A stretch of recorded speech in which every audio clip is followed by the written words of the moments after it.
Hey friends, so as it turns out, I did have a little bit of luck in San Antonio. Hey guys, knife detector here. So check it out. I did get a couple of things at the flea market in San Antonio. I got myself an Ulster camp knife. I think it's from the 70s. It's got white covers. It's missing the clevis, but not bad. I'm going to show that to you in a future video. In this one, I'm going to show you the Artisan Proponent that I got from my friend Ray. My friend Ray has all the toys, amigo. My friend Ray has all the sharp toys. And Ray, if you're listening, if you want to leave some contact info in case any of my subscribers want to buy some of your goods, man, you can drop it here. I'll mention another video if you want, but Ray sells knives for fun at the flea market in Bussey's. Great guy, avid collector. He's a fan of everything sharp, amigos. Great guy. So check out his wares, and after I show you his wares, I'm going to go ahead and we're going to take a closer look at that Artisan Proponent. I believe that's what it's called, the Artisan Proponent. I couldn't think of the name when I was here talking to Ray. At first, I thought it might have been like a Kaiser, but no, it wasn't a Kaiser. So I just finished the 4-hour drive back to where I live from San Antonio in Elsa. And let's take a look at that knife. And you're going to see this video like a week after or something like that. But yeah, I love that Artisan Proponent. That thing is a friggin' monster. So check out what Ray has. Then we're going to take a look at the knife. All right?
Okay guys, here it is. I mean, this thing is a freaking monster. If you drop this thing, it will smash. It weighs 14.5 ounces. That's almost a pound of solid brass. And I have to tell you, I have seen these in other materials, but when I saw this thing in brass, I fell in love. This is the Artisan Proponent. I don't know if that 2 stands for 2. Initially, I couldn't remember what this was. I was thinking this was a copy, like maybe a Chinese copy of Civivi Bull Mastiff. I thought that's what it was, but I was way off. And then it hit me later when I was looking this up and trying to figure out what this was. And it hit me that a while back on Smoky Mountain Knife Works, I saw this thing. And I went to buy it. I waited like a day and they were gone. And this is the Artisan Proponent. I don't know if that's a Proponent 2, but check this out. This thing runs on ball bearings. It's a flipper. I just barely touched it, okay? The balance on this thing is amazing. And this is a cleaver type blade. But more than a cleaver type blade, I mean, check out the sharp point on this thing. I mean, this thing is also like, has the tip of like a Seax type knife, like a Viking Seax type knife. This thing is huge, okay? It's just one of those things where it'll just get the job done. If you're out there with your buddies and somebody pulls out a knife and you pull out this thing, it's like, oh my gosh, you have won that pissing contest, my friend, okay? This thing is heavy. Look how thick that brass is. Ray was good enough to sell this thing to me for $60, which is what they came out new when they were in Smoky Mountain Knife Works, oddly enough. He did tell me though that he did not receive this, that he bought it for $60, but he didn't get that kind of like that detent, that rod that goes in there, kind of screws in place. You shove it in there as kind of like an extra precaution. There's some threads in here where it would hold on. That he didn't have that. And I'm like, you know what? I don't care about that. I'm not going to be smashing things with this thing. But I am going to be doing some cutting with this thing. And this is just a beautiful, beautiful knife. And it's just so heavy. I guarantee you, if you wear this thing with shorts, it will pull your darn shorts down and you will be showing your undies. So be very, very mindful of that. You don't want to get accused of indecent exposure or something if you think you're going to carry this monster in your shorts, okay? Don't carry this bad boy in your shorts. Don't carry this in your shorts. I mean it, okay? So this is an awesome, beautiful knife. Let's see what it says here. Let's zoom in. Designed by Dirk Pinkerton. And there you see DP, Dirk Pinkerton. And over here we see that it's the 1820. Okay, 1820. And the BR probably stands for brass. And this is D2. D2 steel, amigos. And let me tell you, this thing is shaving sharp. Shaving sharp. But don't intend to carry this with shorts unless you have a belt, man, because this thing is gonna weigh you down, brother. This thing will weigh you down to Chinatown.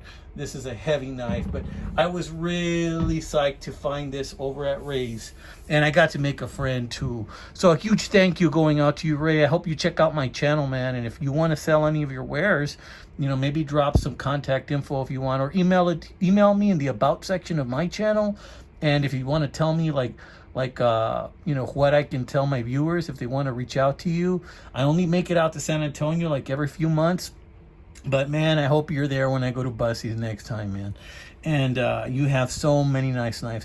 He had a 100th anniversary Buck 112, you know, the one with the anvil on the Tang stamp, okay? He had other Buck 112s in there too that were very nice. He had Buck 110s.